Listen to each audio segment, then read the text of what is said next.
So back to Chapter 2, the 25-year plan. This is part 2.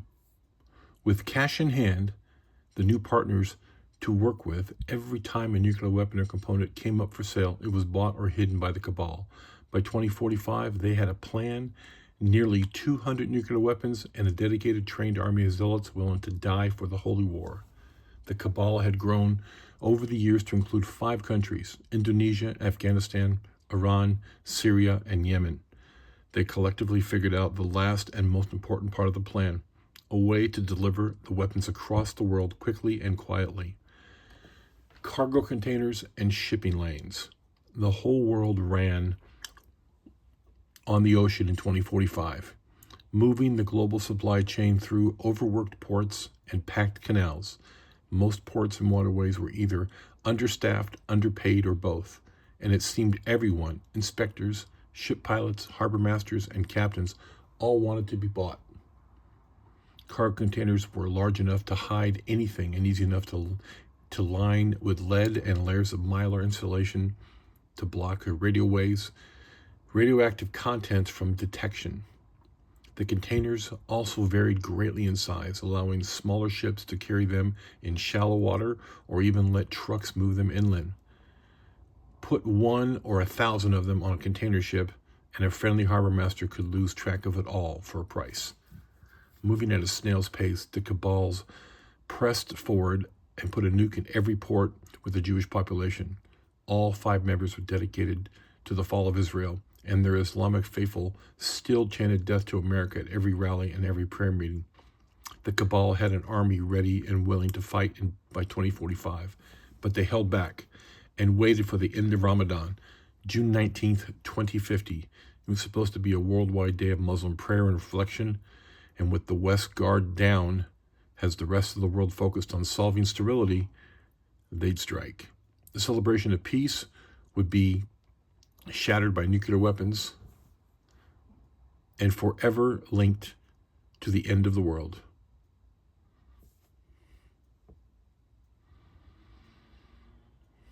The plan worked all too well, and the burn happened in a couple of minutes, a couple of hours. Israel was gone.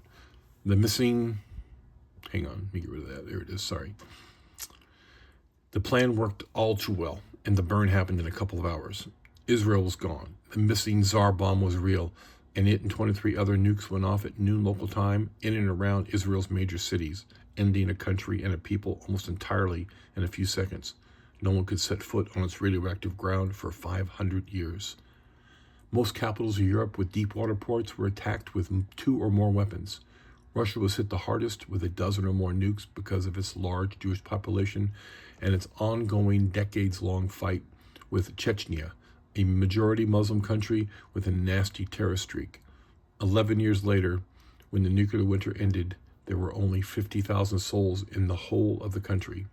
Russia was nearly wiped out, devastated by the cowardly attacks and the long nuclear winter. Of course, the U.S. was crippled. Every major city with a waterway was, in an instant, turned to rubble. 26 ports in total, East Coast, West Coast, and Gulf Coast, all gone. 2/3 of the U.S. died on June 19th. The fallout was supposed to finish us off, but prevailing winds and an early tropical storm over Oklahoma pushed the worst of it towards the oceans and the Gulf, away from those who survived the bombs. The Central West, Lower Midwest, and large parts of the southern states were spared any real damage from radiation. It was dumb luck so many survived. Mexico City was gone. It used to sit on the edge of an inactive volcano. Now there's an active volcano where the southern part of the city used to be. It's one of the few locations without a direct ocean port to be destroyed by nukes. The only reason they were hit was because of their support of the U.S. and its allies. Speculation afterwards was a smaller cargo container was used so the 3 nukes could be easily moved with trucks and trailers. The results were the same: a city gone and millions killed. The Panama Canal was hit. 3 vessels carrying weapons were detonated, and they stopped the international trade route permanently.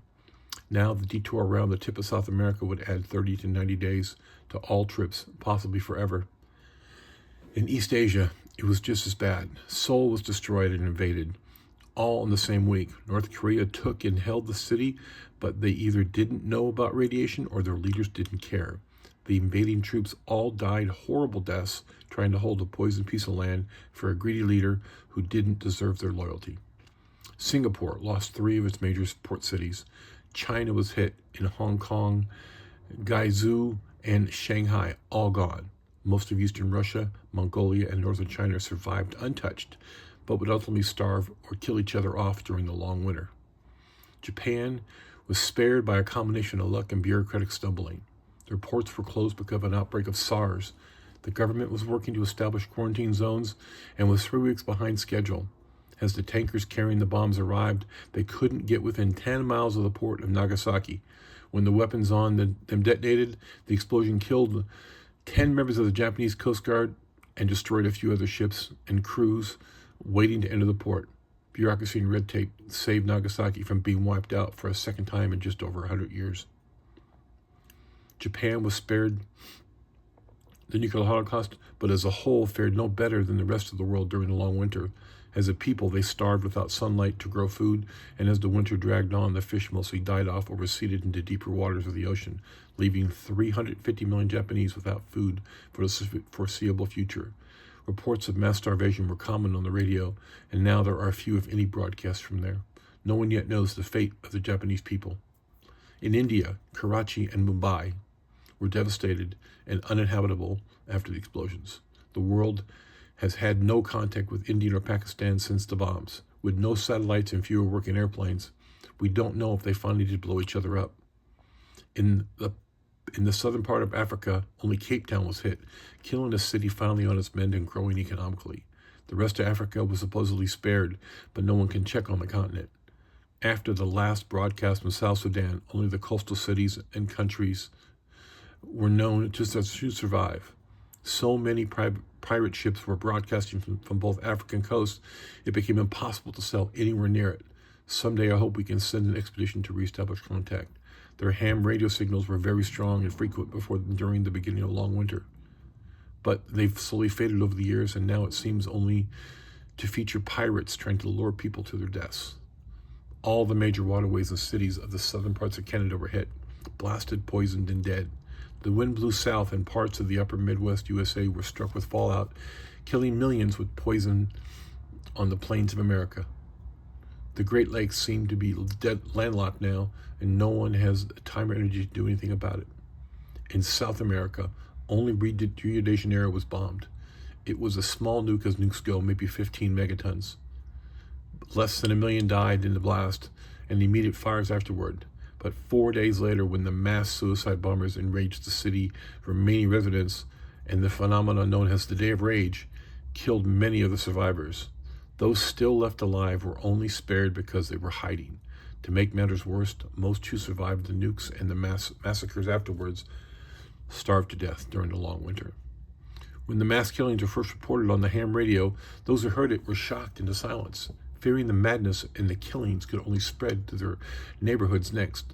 Eventually, more people died in Rio of gunshots and street violence than in the burn itself. Ham and AM radio transmitters had a constant 24-hour live feed of the fall of Rio. Before they went off the air, never to return, it was estimated over 95% of the population was dead or dying. The insanity has spread in all directions, eventually consuming the entire South American continent and beyond. Rio had one of the highest total deaths of any single geographic area, surpassed only by Russia. The city and the country never recovered, and it took more than 5 years after the long winter ended to get a ship to sail south to investigate the 16 years of radio silence. When the boat finally arrived, Captain Jorge Delgado, a 40-year veteran of the sea, was live broadcasting what he saw. As his speech slowed and his voice cracked, the world could tell something was very wrong. Delgado was quietly weeping. People everywhere listened to a grown man break down. Delgado was Brazilian, born and raised. It's why he was chosen to lead the expedition with a hand-picked crew of 15 of his fellow countrymen. Rio was not only gone, it was devastated, and what was left scared him into killing himself. The listeners only heard a single gunshot before the broadcast went silent. The ship and crew never returned, and as far as we know, no one has sent another to investigate what happened. 3 days after the burn, the leader of the cabal, the Sheikh, went on a ham radio and broadcast a victory speech declaring the West conquered, dead, and buried. The Islamic Holy War was won, and now all they had to do was for every Muslim to take up arms and kill a non-believer to finish it.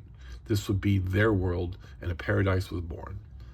In the 3-hour-long ramblings, he also issued threats to the survivors about any retaliation anywhere. Retaliation would lead to a second nuclear strike, even deadlier than the first. His speech was a messy mix of contradictions, rants, and even some low growling noises. By the end of it, it was obvious. The Western world, the Sheikh was insane. If he'd put down the microphone after the first hour, his bluff might have worked. But he kept up a crazy, disjointed tirade of mostly gibberish and misquotes of the Quran.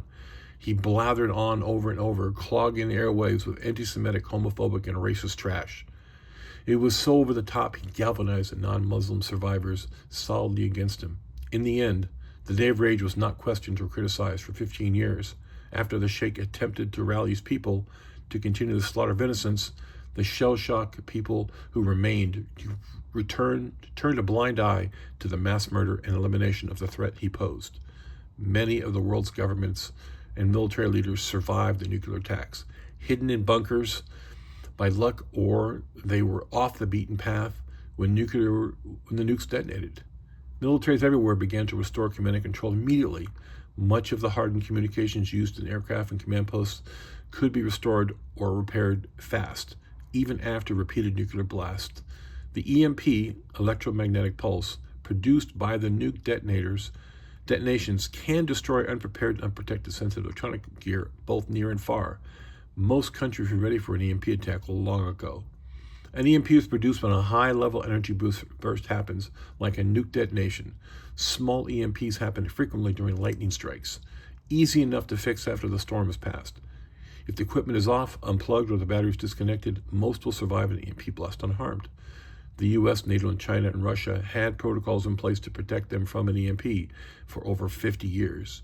Survivors reset most of the damaged radios in about 2 hours, about 2 days. The bandwidth for video and internet would not be available beyond a few scattered local transmissions for at least a decade. Satellites would be out of commission for the near future or forever until they can be replaced or repaired. 3 days after the burn, on June 22nd, before the Sheikh began his radio victory rant, the last living member of the Joint Chiefs of Staff, Commandant of the Marines, General Tim the Tomahawk McFadden, walked out of the Western Canadian woods unscathed. He'd been on vacation in British Columbia fishing when all hell broke loose. It would be the last vacation he ever took.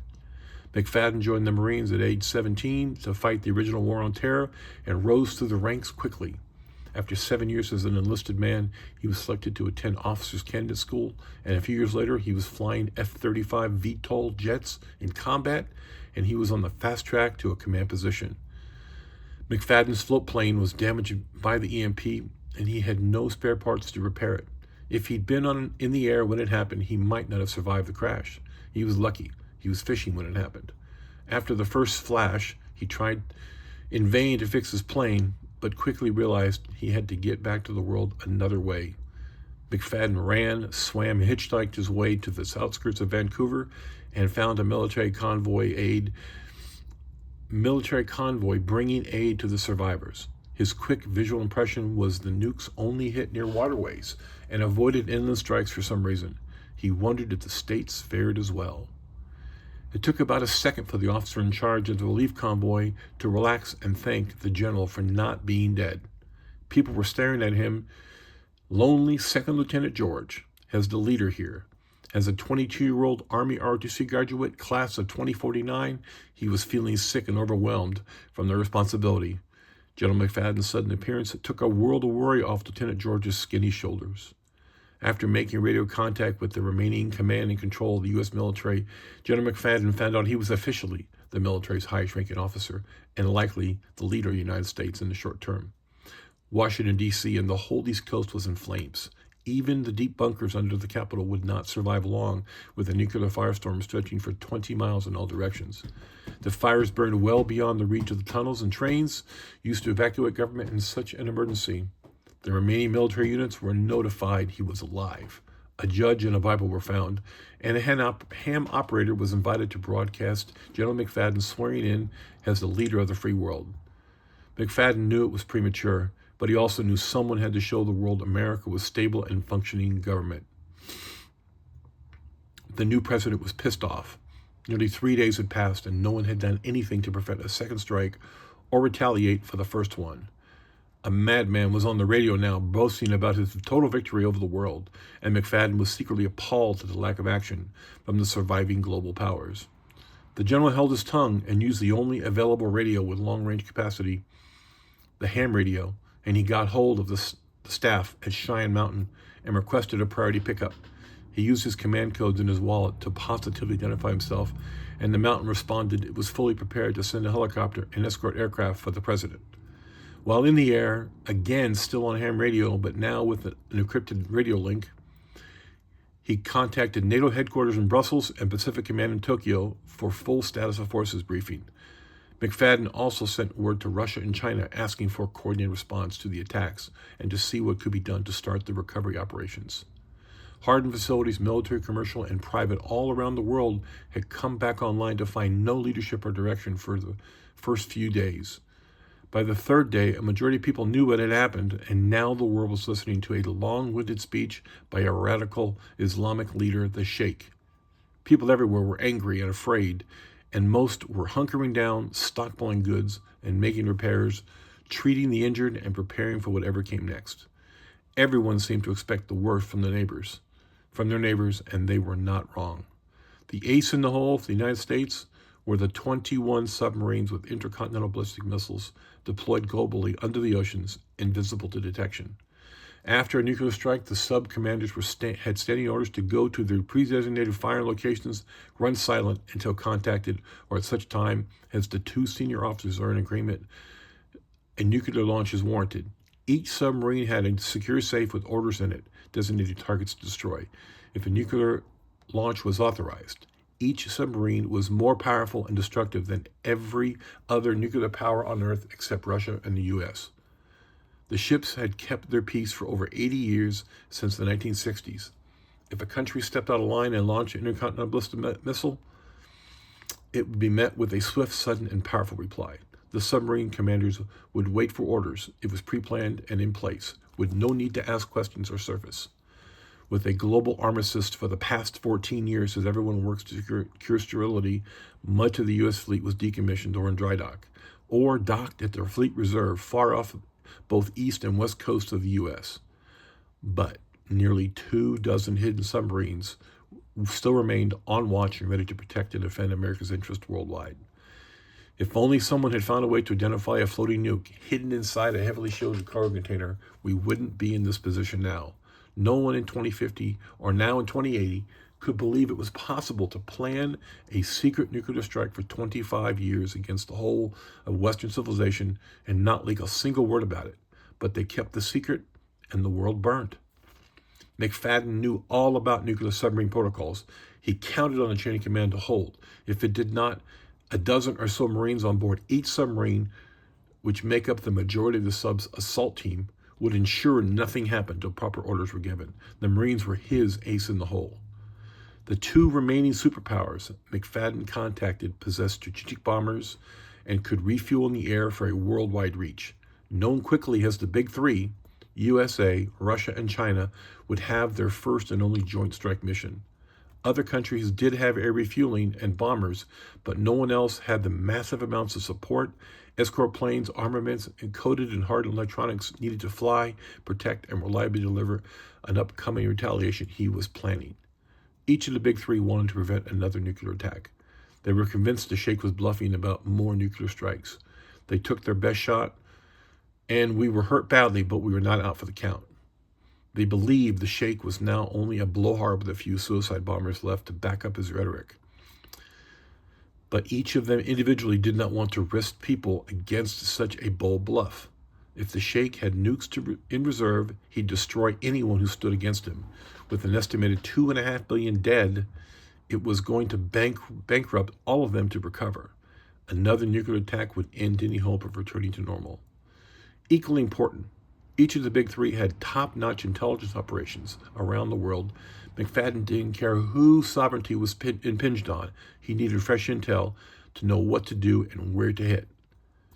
He asked them to put every available resource on the task of identifying the culprits and their locations. Turns out the little rant the Sheikh broadcast declaring victory was triangulated by half a dozen ham operators while he was still broadcasting.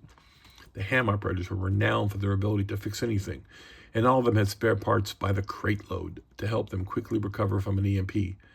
If they were killed in the blast, if they weren't killed in the blast or crippled by fallout, the ham operators would be up and running and very useful. All the major intelligence gathering agencies were slightly behind the ham operators in identifying the Sheikh's location. The spy network's delay was probably due to the bureaucracies and leadership failures, but no one would point fingers or admit to the problem. It was easy for anyone with a powerful radio antenna and a couple of like-minded friends, similarly equipped, coordinate their efforts to pinpoint the Sheikh's location. The ham operators were doing a great job. Just 3 days after the burn, it was only one of thousands of valuable missions the operators would accomplish over the long winter. The Sheikh was in a small coastal city in central southern Indonesia. He was talking to people in Afghanistan, Yemen, Iran, and Syria almost constantly over ultra-high band ham radio. The group seemed cocky and assured total victory was at hand, and they talked openly about it. China and Russia swiftly had linguistics experts verifying the accents were Indonesian, tribal Afghan, Yemeni, Farsi, Persian, and Arabic. Each also shared voice print data of all the usual suspects who'd been recorded over the past 50 years. Reestablishing high-speed communications for the military was slow, but with each of the big three cooperating, information was quickly exchanged using the existing encrypted ham radios. Names replaced to voices, family trees were linked to past bombings, and the cabal members were revealed to the big three. Their leader, the Sheikh, was a well-known firebrand speaker who hated the West, but he was thought to be a strict isolationist. No one suspected he had delusions of grandeur or nuclear weapons in his arsenal. Within a few hours, the big three had the leaders and the 5 prime suspects identified in their collective sites. It was agreed all had to go permanently. No vote in Parliament, no advice from other leaders, or even their staff members. The big three got past the fear and made a unilateral decision to end the cabal's ability to wage war forever. Nuclear carpet bombing had never been done, not even in testing. But in their anger and haste, the big three acted quickly and decisively to prevent another catastrophe against their civilian populations. They authorized the nuclear carpet bombing of Indonesia. It was early on June 23rd, and prepping, loading, and launching bombers took less than 6 hours. Intercontinental ballistic missiles were quicker, but were not used. Each country still feared the other because they could easily redirect missiles towards each other, and no one wanted to risk it. Most bombers and support aircraft were repaired and functional by the time retaliation was ready. Nearly 100% were ready to fly, but not all of them were perfect. Russia had enough planes to get the job done, but they have to ditch a few aircraft on the return flight in a friendly country and rescue their aircrews later. The U.S. flew retired B-21s and B-2 stealth bombers. Both were old but reliable airframes. Both also had experienced flight navigators available who could operate without satellite navigation. Only a compass and a map would be used on this mission. The American planes were the first launched from their aircraft storage facilities at Edwards Air Force Base in California, and they landed at Barksdale Air Force Base in Louisiana to receive their payloads. This was the launching point for the USA's portion of the mission. The strategic bombers were loaded and took off without fanfare or warning. China and Russia also launched theirs without announcement. All targets were locked, and nuclear alerts and warning towers were all tuned toward the targets to verify hits and functionality of the very old nuclear weapons. They had focused their money and resources on the fertility crisis since 2036, and none of them had tested or upgraded a nuclear weapon in the past 14 years. Each of the big three looked forward to seeing if everything still functioned properly. The first sign of trouble was when Taiwan's major port was hit with an estimated 40 megaton airburst weapon. We know now China was ending Taiwan's sovereignty and taking back what they called a breakaway province. China finished its portion of the mission by turning Indonesia into the largest nuclear wasteland in the world. Nuclear carpet bombing was only done once in the history of warfare, and it worked very well. It was completely effective and was never to be repeated. No one survived. Nothing useful was left anywhere. All efforts to survey the land or contact anyone there were met with silence for a decade. Well over 300 million dead in a few short minutes. All of the Indonesians left in the world were away from their island home at the time of the retaliation, as history would forever call June 24th. 12 years later, after the fires died down and a few ships got close enough to use high-altitude drones to survey the damage, it was agreed no one could ever live there again. Russia almost immediately bombed the major cities of Chechnya, Kazakhstan, Kyrgyzstan, Turkmenistan, and Tajikistan. We know this because of the radio silence afterwards. Each were supporters of radical Muslim attacks, but not participants. Russia did not care. All were bombed back to the Stone Age. They launched 40 bombers, not the 10 they agreed to. Russia hit their original targets in Iraq and Syria with perfect ease, but they also turned much of Central Asia and the Middle East into ashes. This was by far the biggest overreach of the entire joint mission. Russia and China both refused to debrief after, angering President McFadden, but he could do little about it. The U.S. was not without sin.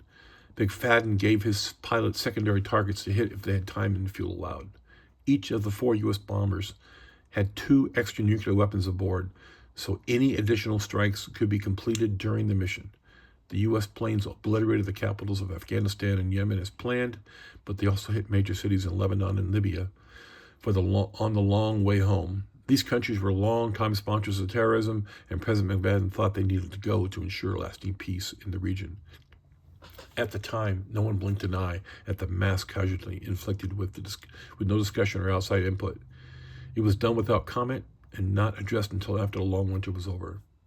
The Big Three killed over 1 billion Muslims with their nukes, and little fallout was registered. It was the 4th day after, and we thought WW4 was over, and we knew nuclear winter was coming, but we were only half right. There's a good place to stop right there, folks. That is a 27-minute long video, one of my longest ever. I hope you stick with me. I'll have some more for you tomorrow.